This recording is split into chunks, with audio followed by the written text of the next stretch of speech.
Welcome to your Mortgage Insider Update. It is October the 6th, the first full week in October as fall is in the air. We would like to see some falling of interest rates, but lack of data, the federal government shutdown this last Friday really restricted the availability of information that's going to drive the markets. So there's kind of a lack of guidance other than the ADP employment report, so private payrolls last week, which were quite a bit weaker than expected, holding on to a little bit of hope that the Federal Reserve will continue their move towards lower interest rates come their late October meeting. So we'll take a look at the charts. Not a lot to go over from the big picture until the government shutdown to reside. We are going to be next starting to miss out on inflation numbers over the next week without the consumer price index availability through Bureau of Labor Statistics with the government shutdown. So we'll keep an eye on all of this as we approach the Fed meeting.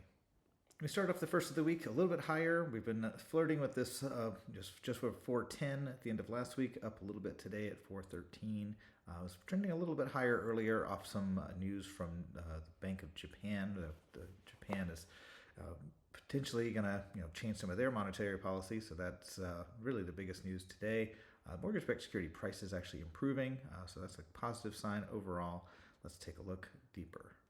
We got the 10-year Treasury going just above the 25-day average starting this week off. Held there on Friday, starting the week off with the Japanese news.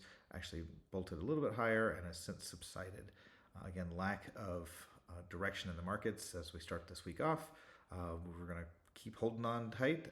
We'd like to see rates stay in this level. Of course, we'd like to see them lower, but until we get some more substantial news and direction from the Federal Reserve, we're likely to stay in this window at around 412.